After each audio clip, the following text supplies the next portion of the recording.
Welcome to Vintage Radio Cafe, your #1 channel for relaxing vintage audio restoration. If you like watching an idiot wielding a soldering iron, you've come to the right place. Watch Ray's attempts to fix wonderful forgotten radios from another era, way before transistors. Sometimes he even gets them working again. What could go wrong, right?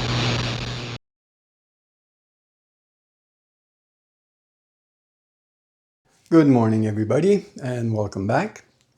So yeah, I finally got the new old stock transformer yesterday. So just 3 days shy of a month since I ordered it. And yeah, yesterday I removed the selector plate because I'm going to keep mine. So I unsoldered all the wires. And I made sure to mark them all with little numbers and the position they go in. And I did the same on the chassis. So it shouldn't be too much of a problem reconnecting those 9 wires, although some are really, really tiny. Some of them I noticed for the first time, there's 2 wires going in the insulation sleeve instead of 1. But hey, I don't know what's the difference. And yeah, I did a ring test, and I did the same thing I did with the other one. And yeah, let me show you right now on the oscilloscope. I can't get as nice of a trace as I could with the other one. Probably just a matter of setting my oscilloscope differently. Yeah, no, but it rings. That's what's important for me. And now what I have to do, let me go wide again, is to remove the one inside my cabinet. Yeah, the original one.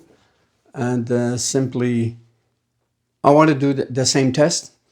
And I'm telling you, I wouldn't be surprised, once I remove it and I move wires around, I wouldn't be surprised if it would be working, if it would be ringing just as good as the new old stock one.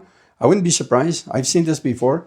But yeah, at the very least, there is an intermittent problem. So if it was shorting before, it could short again, whether or not I get a good ring test. It's not going back in, so I have to remove it. One other thing I'll have to do, the mounting plate is a bit different. It's wider. Okay, the holes are wider, but the whole transformer is exactly the same with the same wires, same position, same everything, same voltages. So I'll just have to change that. And that will be the time to do to paint it. Yeah, so I'll paint the black parts, and I'll probably put varnish on the plates. I'm not sure. We'll see. We'll see how it goes. As long as it doesn't flake anymore, it's a little bit cleaner, I'll be happy with that. So let me get the radio and continue removing the transformer, because I already started yesterday, but I didn't unsolder the wires yet. So that's what I have to do. Then we'll compare them side by side. See if we have a 1-for-1, if it corresponds exactly to what I need, but it seems to be the exact same thing. So I'll be right back. So okay guys, here's the chassis. Here's the transformer, partially disassembled. So I have access to all the wires, and I don't know if you'll be able to see this. Maybe I'll have to move a little bit. All the indications I put on the wires there.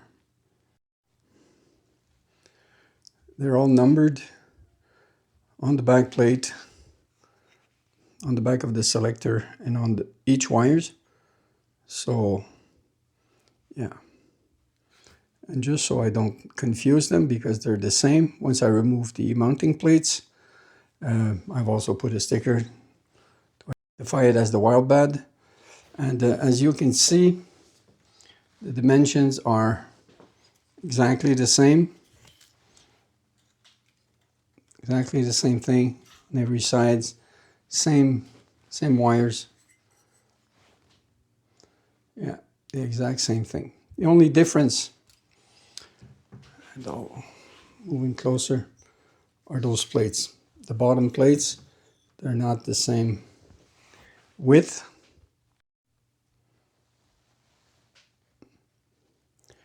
See what I mean?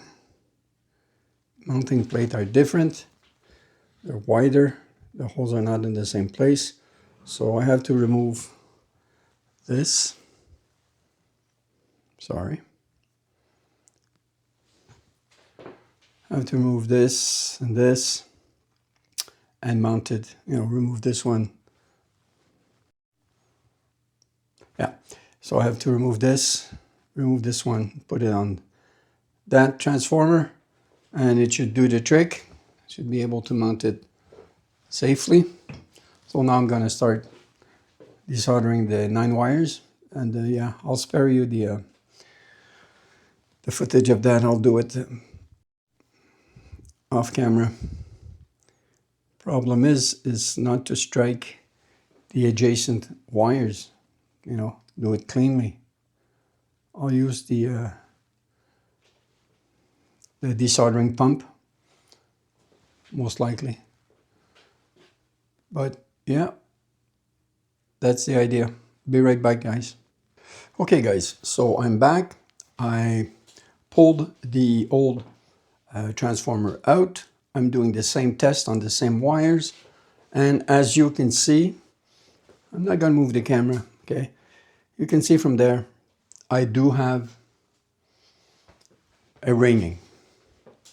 And if you remember, the last test I did, I tested it like 6, 7, 8 times. And the first 4 tests, I had problems. I mean, the dim bulb was going crazy. And but the last 3 or 4, it apparently was okay. So it was an intermittent problem. And look at this.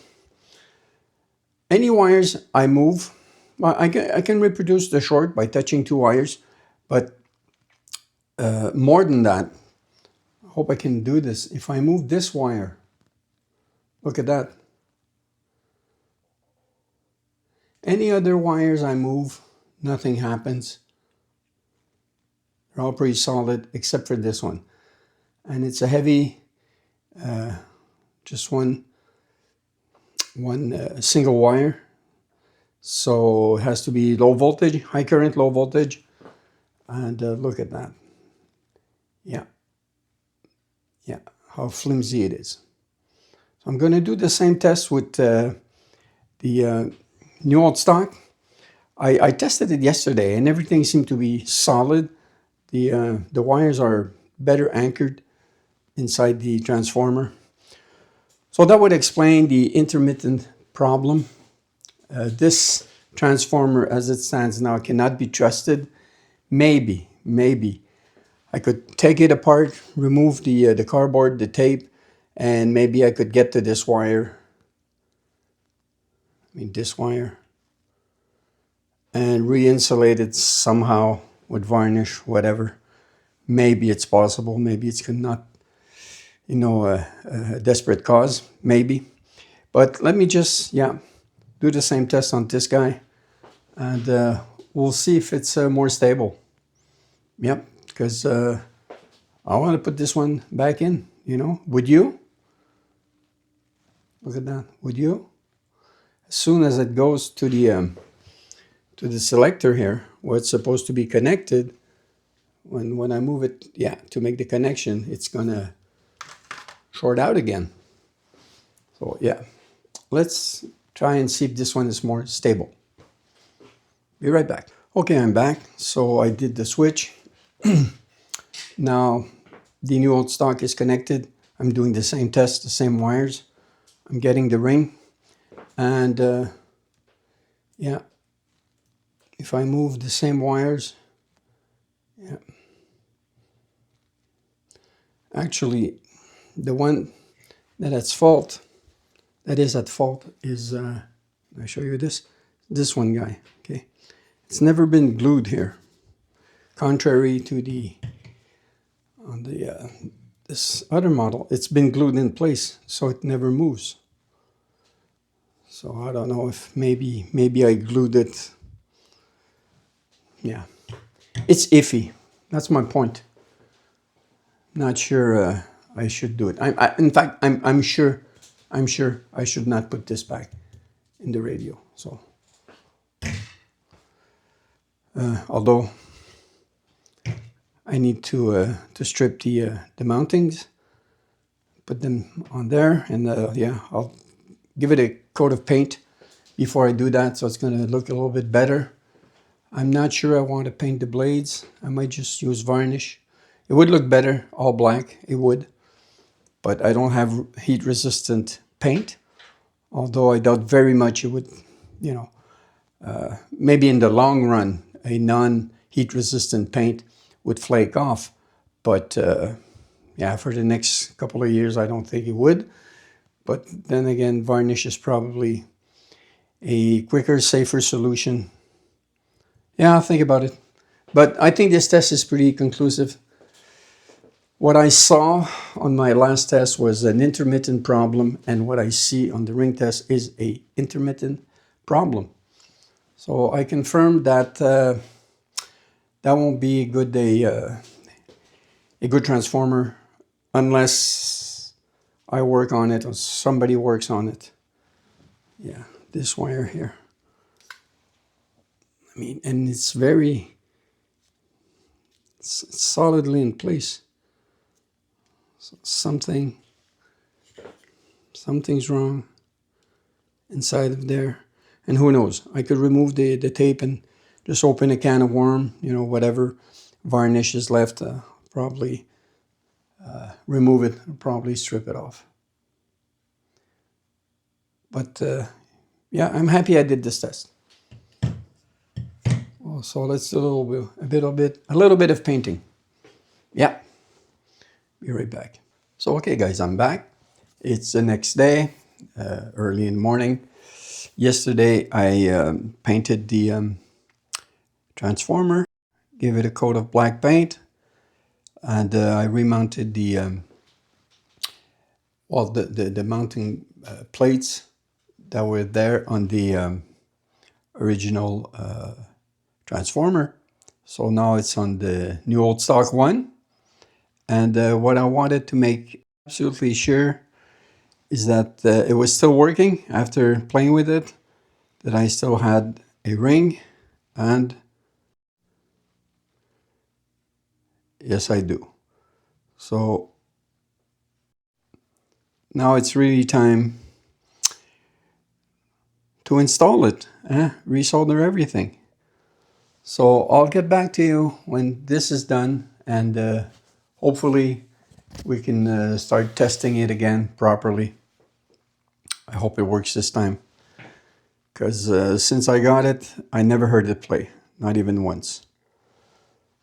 So yeah, I'm eager to have a listen to it. See if the old Saba is going to work. So I'll be right back.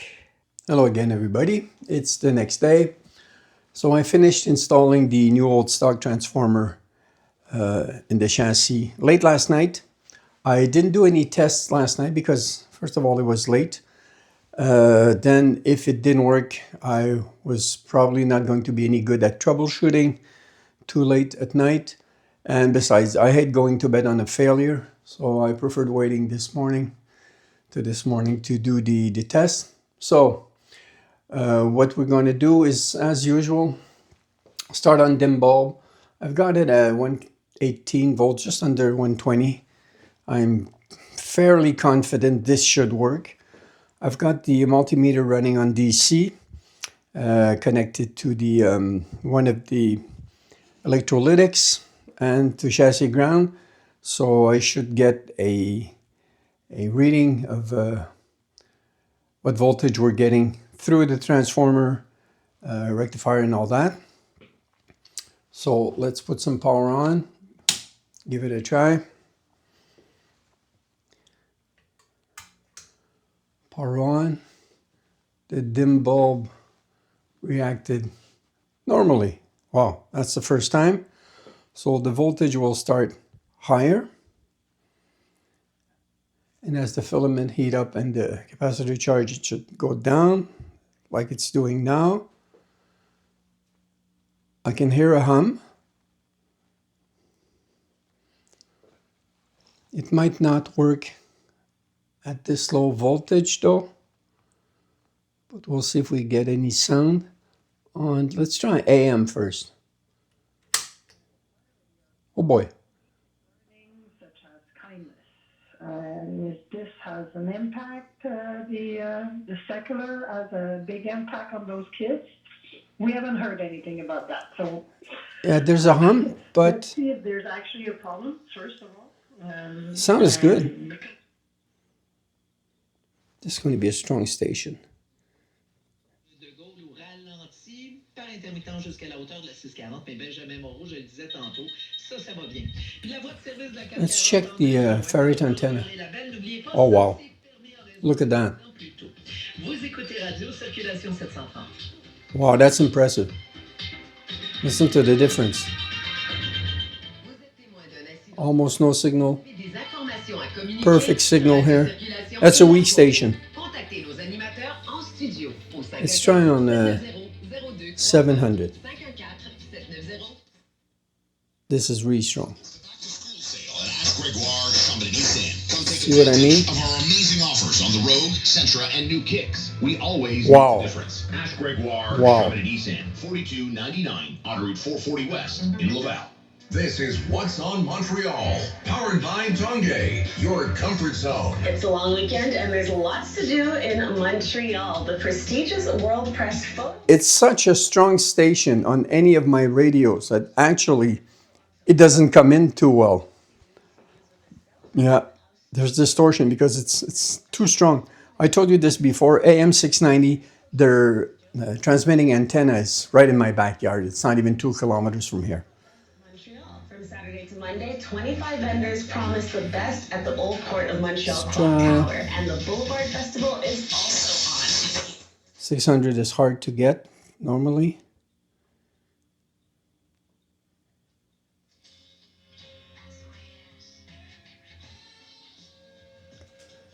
Okay, I can tell you the RF is off a bit.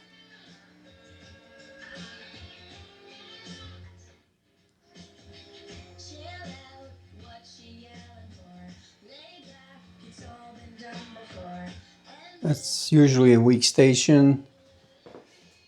Let's try 800. We know. Right now, we are not documenting it.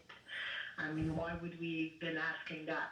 So, yes, they would have to ask. Yeah, see, it should be, I don't know, 3/8 of an inch to the left. But it tunes the stations correctly. Maybe an alignment, maybe the pointer slipped.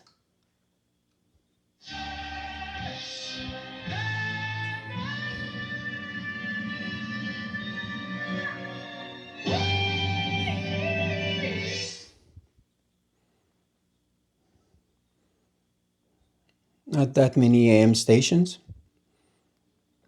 I think it's like that in every country in the world. 13, allora ci manca un'ultimissima intervista da ascoltare insieme, però mi credete, adesso devo chiedere alla regia dove è stata salvata, ce l'avevo proprio... But it tunes the station.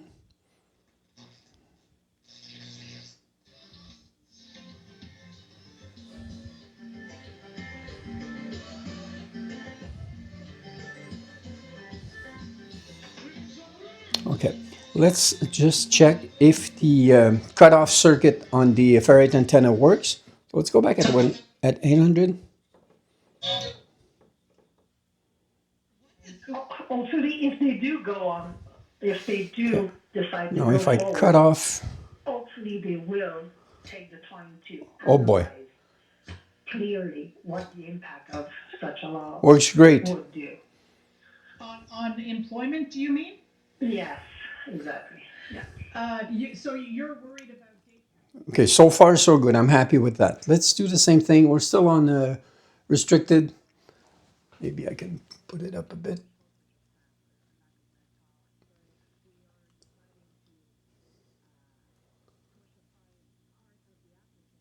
So yeah, let's go 120. And try FM.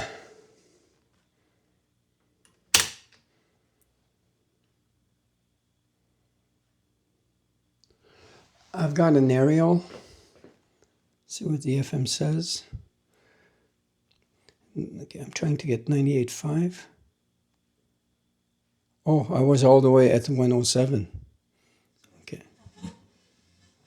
Oh, we get stations. Oh, wow.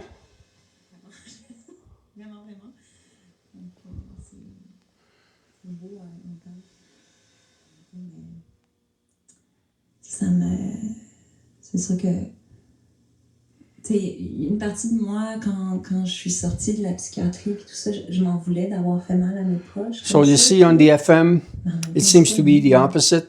The RF is off to the left a little bit. Again, might be the pointer, might need an alignment. Et mon père aussi, qui a été là tout le temps. I think if I get it 98.5, should get all the other ones. Look at the tuning.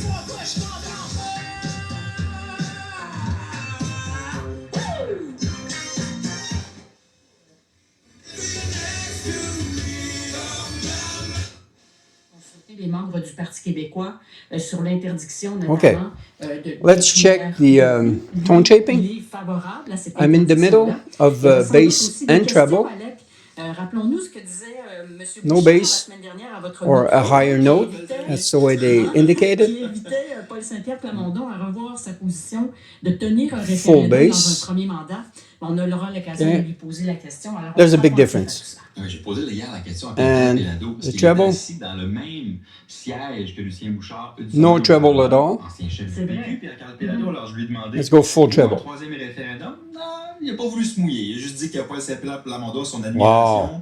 A beaucoup de courage, mais il n'a pas voulu dire si oui ou non c'était une bonne idée d'y aller avec un. Again, there's a switch there. So it should cut off the tone shaping if I activate the switch. J'ai bien l'impression qu'il ne se privera pas de ce plaisir-là. Probablement, effectivement. Marie-Hélène, merci, à demain. À demain. Yeah. On se rend maintenant à Ottawa où se trouve notre chef de bureau parlementaire, Daniel Thibault. Bonjour, Daniel. Bonjour, Alec. Alors, commençons par les I can feel it, but it's subtle. There's no such switch on the bass.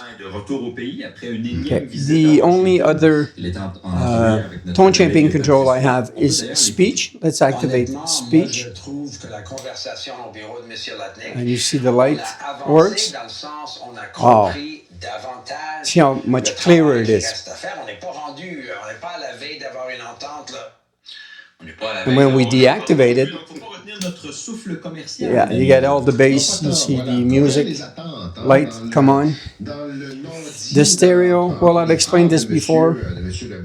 Not going to touch on stereo because when we do activate stereo, it deactivates the whole radio, the whole B+, the amplification. What it's how it's designed to work is that if you put it on stereo, you have to connect an external amplifier. So the radio becomes a bona fide pair of speakers. That's all it does with keeping the lights on. So yeah, but you cannot play your radio on stereo. You'll play an external device, an external amplifier, but you'll see the lights. So pretty useless to me, if you ask. But yeah, time to check it on full power now. So I'm just going to lower a bit the voltage. Go on full. Okay, the hum is more present.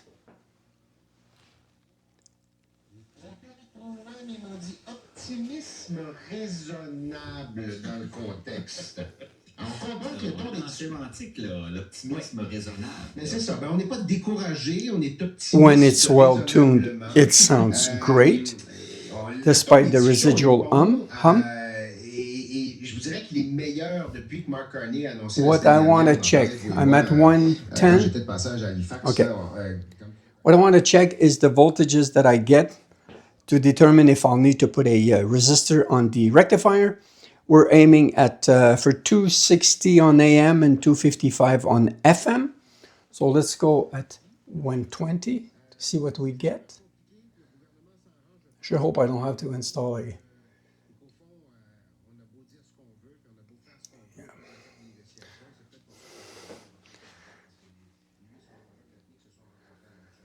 267.3. I'm just a little over 120. I go on the nose. 265. Wow. Let's try AM.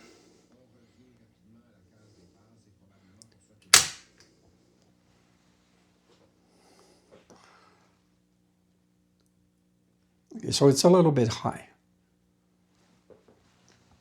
So is my voltage here.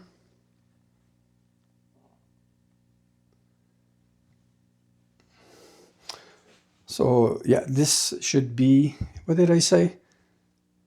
265 or 255? Try FM.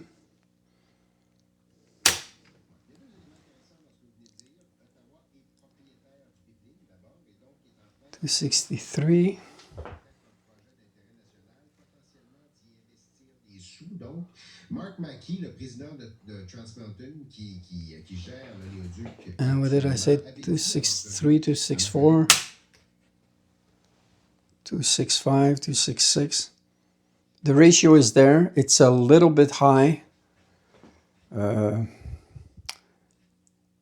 should be at 255.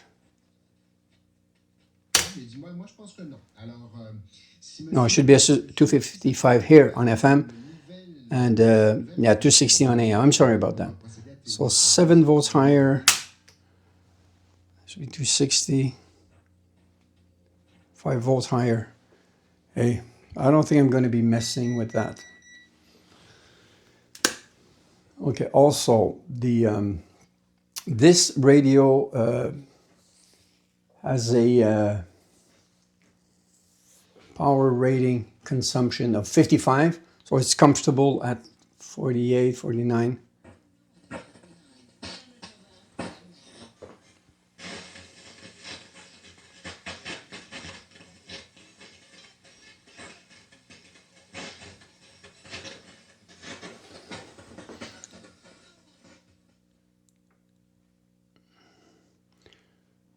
Oh, I'm on AM.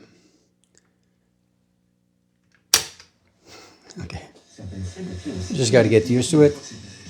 Tombe au sol et qui endommage les édifices, font des victimes. D'ailleurs, est assez lourd. 18 morts hier dans la capitale, dont des enfants, et c'est un bilan qui pourrait s'élever. This radio is done. I could hunt, you know, to try to find the cause of the humming, but honestly, out of the 10, 11 radios that I have, you know, restored, I think I've got 2 of them that do not hum at all, or barely. They all hum. There might be a resistor somewhere. There might be, most likely, one of the cables that doesn't have good shielding anymore, something like that. But all the capacitors are changed. I only changed 1 resistor though, that's true. But every single one of them, of the ones I checked, were just fine, were okay. So I might leave it at that. There's still 1 cap to replace, 1 bipolar on the speaker, but yeah, I could check it, but it seems fine. I have replacement, I could change it, but it's not what's causing the hum. But probably needs an alignment, both FM and AM. But aside from that, that radio works great. See, power consumption now, 50. Let's check our voltage. Yeah, should be 255, I'm at 260. I don't think I'm going to be putting a resistor for 5 volts. And like I said before, you have to remember the way they measured all that They had different equipment. They didn't have battery operated multimeters. So, hey, I'm probably closer, even closer than I think. I don't think it's worth messing with it. And I'm very happy, okay? So I'm going to reassemble it, put it back in the chassis, and yeah, come back with you to show you the final result, you know, what it looks like. I think it's going to look good. It's going to look sharp, much cleaner than it was. The chassis was not bad at all, just dusty. Yeah, after repainting the transformer, I mean, it's day and night now, no more visible rust. You cannot tell this radio is over 60 years old. It's as old as me, 64, 65 years old. So you can't tell that. No, very, very happy. I think it's a good radio, good acquisition for my collection. Although what I like is not possessing radios, collecting them. It's really fixing them. So soon, very soon, I won't have any space anymore to store new radios or restored radios in my house. So I might start doing a repair job for people more, just to keep the hand at it. And yeah, let me reassemble it and come back to you guys.